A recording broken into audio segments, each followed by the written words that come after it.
Let's get into the economic collapse, political and geopolitical news. Now, we've been following Obamacare for quite a while, and we understand that Obamacare is a complete and utter disaster. And we know that the numbers have been manipulated. We know that Obama has been moving money from one department to another to fund his Obamacare. We know that half the exchanges, well, they went bankrupt during his term. And the whole entire thing is a complete and utter disaster. And of course, they're taxing the people, which is completely unconstitutional because it's taxation without representation. And if you don't join their healthcare system, you are penalized, which goes against pretty much everything.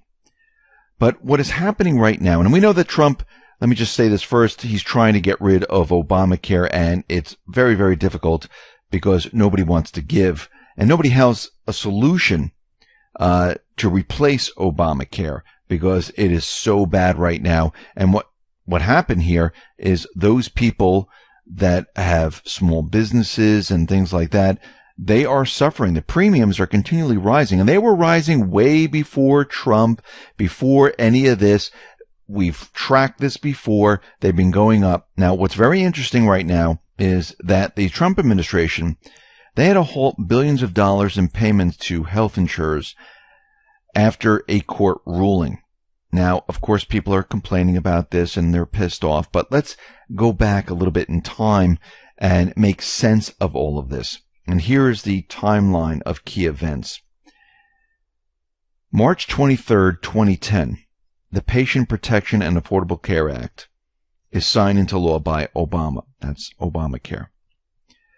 March 11th, 2013, CMS finalizes a risk adjustment methodology for states where HHS operates the program that includes the use of statewide average premium in order to maintain a budget-neutral program. July 29th, 2016, New Mexico Health Connections files a complaint in U.S. District Court in New Mexico arguing, among other points, that CMS's use of statewide average premium was arbitrary and capricious. Minutemen Health, Inc. files a similar complaint in U.S. District Court in Massachusetts the same day. January 30th, 2018, the U.S. District Court for the District of Massachusetts rules for CMS, finding that CMS acted within the authority in promulgating the HHS operated risk adjustment methodology based on statewide average premium. February 28th, 2018, the U.S. District Court for the District of New Mexico issued a decision invalidating CMS's use of statewide average premium, the risk adjustment transfer formula for the 2014-2018 benefit years, pending further explanation of CMS's reasons for operating the risk adjustment program in budget-neutral manner for those years. Following this decision, CMS files a motion for reconsideration. June 21st, 2018, a hearing is held on CMS's motion for reconsideration. Now, because of the New Mexico ruling, well, it looks like they have to follow it right now until it's changed.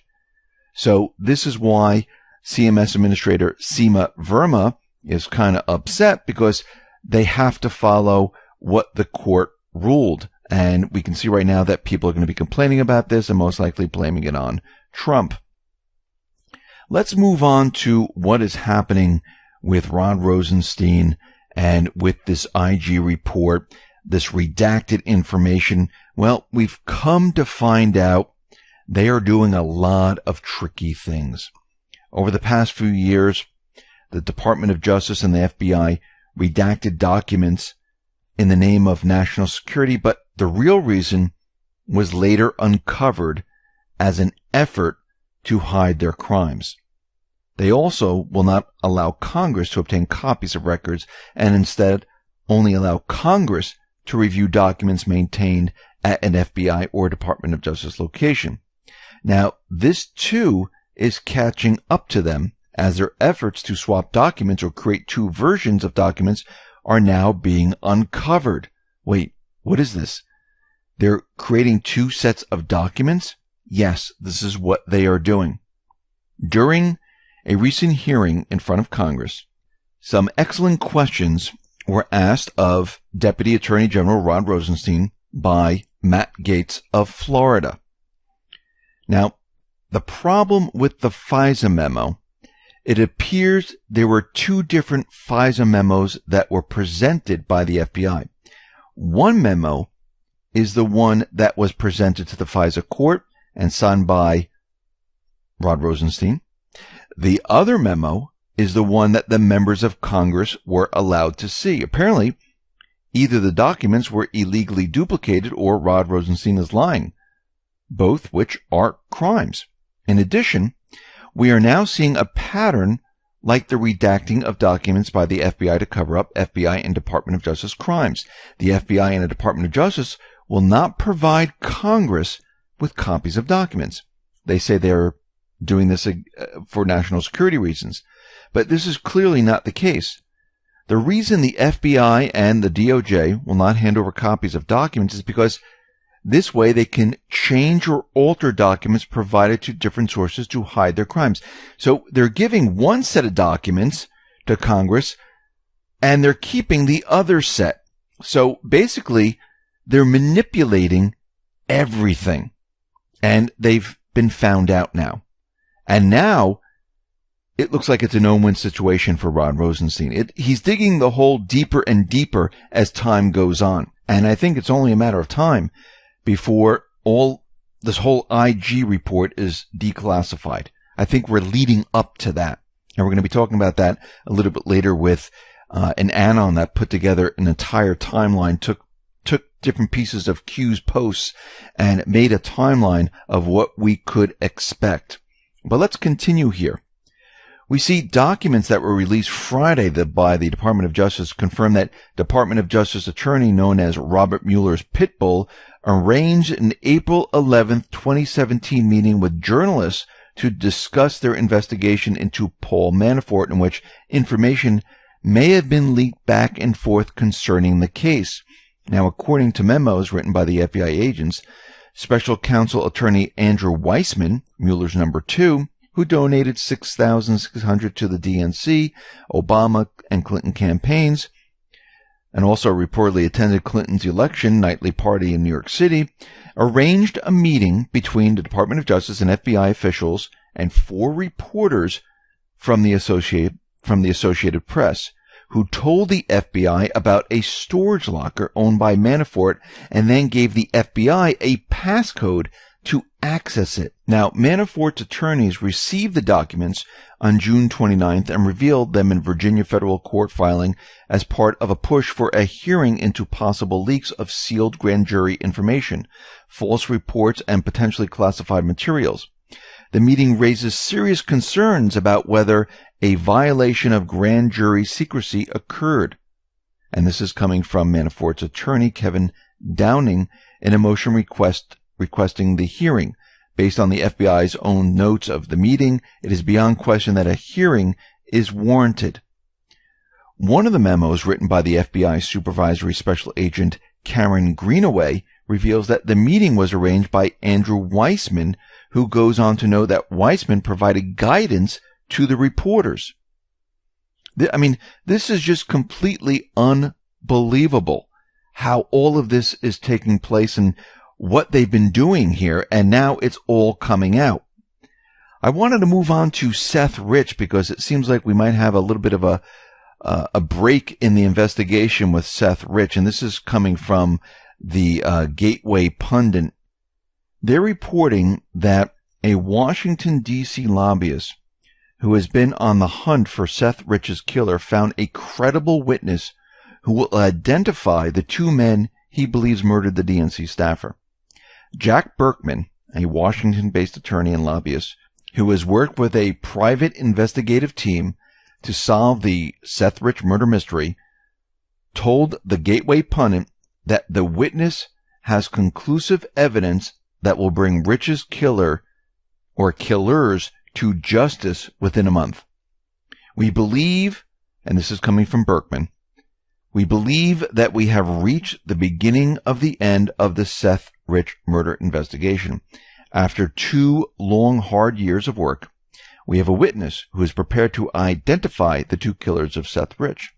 One is reportedly a current DEA drug enforcement agent. The other is reportedly ATF, Bureau of Alcohol, Tobacco, Firearms, and Explosives agent. Now, this witness fears for his life. Now, he's worked in government. He will be accompanied by armed guards, and he'll have a disguise so nobody can identify him. And he's going to provide this information. Now, how did they find this individual? Well, it looks like Berkman and others were working with retired Detective Sergeant Frank Whalen of the NYPD, who served as the head of NYPD homicide for 23 years. And they're saying that this individual did the research and they found him. And we thoroughly vetted this witness and we believe in this witness, Berkman said. He has evidence that substantiates his claims, but it will be revealed slowly. This witness is in great fear of his life. That's why we're going with disguising him, disguising his voice, and everything about him. So we might see something very big happen very, very soon. So we'll keep an eye on this story from the Gateway Pundit. We see out in Afghanistan, U.S. and Afghan military, their offensive against the Islamic State in the Nangarhar province is coming to an end. Officials say that the target, the border area, well, is going to be totally cleared of the Islamic State. And once again, we have the military forces actually going after the Islamic State. Prior to this, the deep state was controlling them. This is no longer taking place.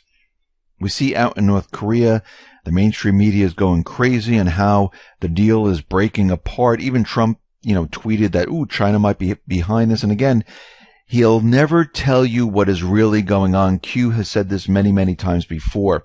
Now, Pompeo, he brushed off North Korea's statements. We don't know if they're true. Coming out of North Korea, we see that North Korea still trusts Trump and still have a deal.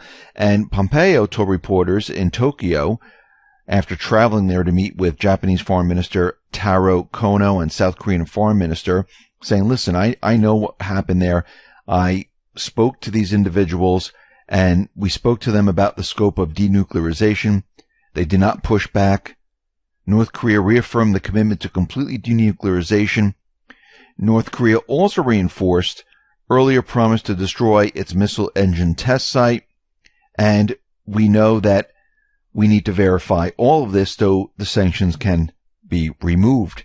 And they understood this. And I think the corporate media is trying to really push this as hard as they possibly can to make it seem like this deal is falling apart. And it seems like Trump is just playing along with them, leading them in all different directions like he normally does. We see the French shipping company, the giant shipping company in France. It's one of the largest cargo shipping companies, CMA, CGM. It looks like they're going to stop doing business with Iran out of fear of becoming embroiled in U.S. sanctions against the nation. And we see that they are now backing off. Iran is out there and they're saying that they're going to be closing the Strait of Hormuz if Trump continues on his quest to put pressure on them. And we need to understand that Iran, well, they really can't do this. The Strait of Hormuz is an international waterway, with Iran on its north and Oman to its south. And at its narrowest point, which is about 50 kilometers wide, this is international water. And they don't have the ability to actually close it. Because based on the international laws of the sea, or the 1982 United Nations Convention of the Law of the Sea, Hormuz is an international strait, because it is the only gateway between the Persian Gulf and the open sea. In all such straits, all ships have the right of transit, and the countries adjacent to the strait must not deny this right of transit and must inform all relevant officials about any danger that might threaten the vessels or planes that travel through the strait. Under international law and conventions, the right of transit cannot be superseded.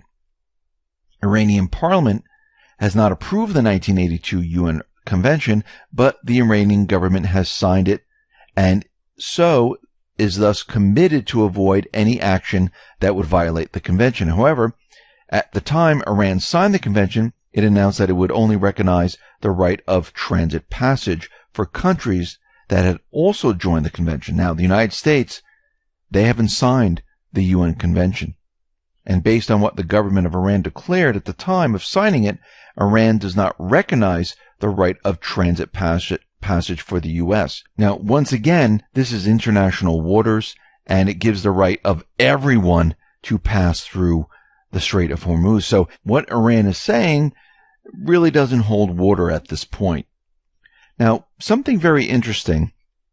We know that Representative Jim Jordan, he went up against Rod Rosenstein, and he was hitting him really, really hard when he was questioning Rod Rosenstein. And what's very interesting, and I don't think this is a coincidence, Jim Jordan's nephew was killed in a car crash. He was 21 years old.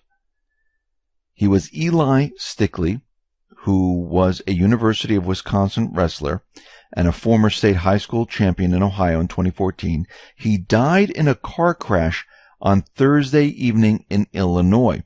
Now, this is very interesting because we know that Jim Jordan, he was hitting Rod Rosenstein very hard, actually kind of calling him a liar, and then all of a sudden his nephew got into a car crash.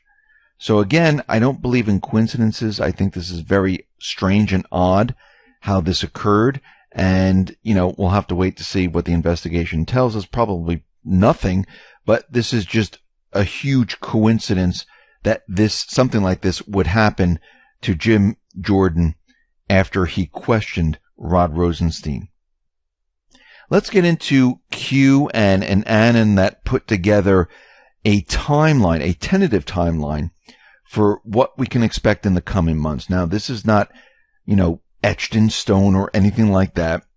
I'm going to tell you my opinion of when I think things are going to happen. But let's look at what this Annan put together. Chapter 1, Down the Rabbit Hole, January 2018. Chappaqua server is confiscated by Q-Team.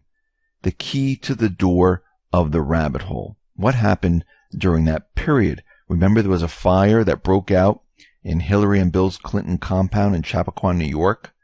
Well, it looks like they were able to get the server. Now, with the server, which they have physically in hand, and they have the Wiener laptop, plus Assange's WikiLeaks evidence, they have a concrete case. February, Chapter 2. Mendoza steps down. FCC chair investigated Sinclair. March, Chapter 3. Sessions fires McCabe right before he retires. Trump claims Democratic bias in Mueller investigation. Chapter 4. April. Trump hires Giuliani. Rosenstein says Trump not target in Mueller probe. Chapter 5. May. Manafort's son-in-law cops plea deal. Mueller investigation 1-year mark. Public is starting to awaken. Then we see June, Chapter 6. Trump meets Kim Jong-un in Singapore. Kim tours the gardens. Q points towards the gardens. And there are a couple of posts of Q where it says Gardens by the Bay, see previous pic, and shows Kim Jong-un in the gardens having a great time. June, Chapter 6. Trump gets invitation to North Korea summit. In the book, the invitation is to the Queen's Garden. And what else did we get? Well, we got the IG report. July, Chapter 7. Mad Hatter Tea Party. Annans are made aware that Q Trump have the server. Chaos, panic in D.C., fireworks. July continued. A1 investigation brought up on bank fraud. Revealed that they're still looking into A1, might have flipped. We see Jeff Sessions will be in the news about middle of month. Trump meets with UK. Queen's protector of the garden, middle of month. Trump meet with Putin afterwards. We move on to August now. Chapter 8. Alice uses the key, server, to enter the Queen's garden. The server contents are now being released to the public. Great awakening happens. Now, we read Q's post where people are going to reject, people are going to be upset. And we can see that in August, this Anon believes this is when this is going to be released, and saying this is when the Great Awakening is going to happen. And he goes on to say, disgust, the arrogance and evil is astounding. General public starts to call for head to roll. September, chapter 9. Indictments start to be unsealed. Grand juries revealed. Public awakening continues. Anger. Those who are accused are afraid to walk the streets. Big arrests start being made. The stage is set for the final quarter. October, chapter 10. Sessions becomes very relevant. Huber handles rest of country. Sessions starts D.C. prosecutions. Many revolt. Turmoil in D.C. Trials for treason begin towards the end of the month. Chapter 11, November. Military parade.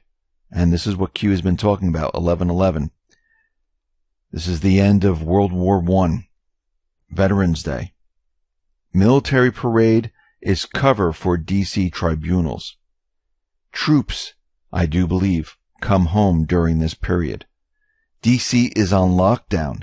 May be necessary. Public supports it. By this time, many children, slaves are rescued.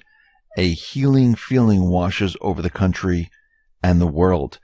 I don't know at this point how people are going to take it. I don't know if they're going to say, oh yes, this is all true, and the healing starts. I think it's going to take a little bit longer than that, but I think this is the beginning of the process. December, chapter 12. The trials start to wrap up. The world begins the long journey to healing, not only our corrupt government system, but our planet in general. Finally, it feels like we've reached the turning point.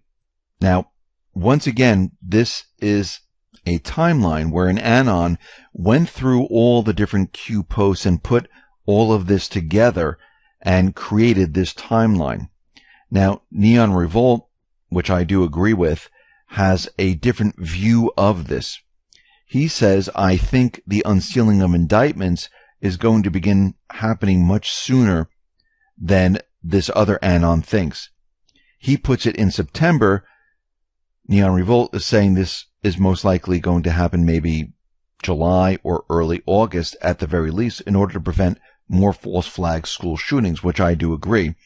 Because if you remember what Q said, they waited until a lot of the schools were let out before this IG report came out to cut down on the events that might occur. And I do believe if they're going to release anything, I would believe it would be the end of July, the beginning of August. And again, at the beginning of August, Congress goes on vacation. Now, I know they're calling and asking Congress to stay, but this might be a perfect period of time because schools are completely out of session, and it might cut down on any type of false flags. Now, I don't think the Q team is going to hesitate in releasing this information, especially because Q has already said they moved up the timetable. Trump has already decided to start the attack. And I do believe that this is a perfect time. Now, think about what's happening here. Trump is going to meet with Putin on July 16th. We're going to see the troops. They're going to start to be removed from the Middle East. We have the peace talks with North Korea. They're already looking at another summit location to have a summit.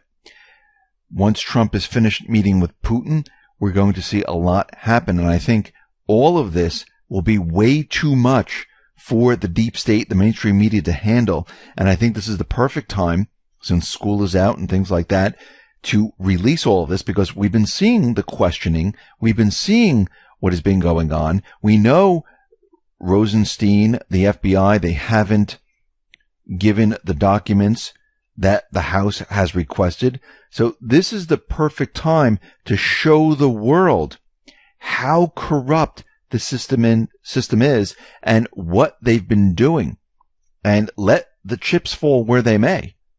And I think the time is now, and I think this is why Q is saying that they moved up the timeline. And this is why Q has been saying all they have to do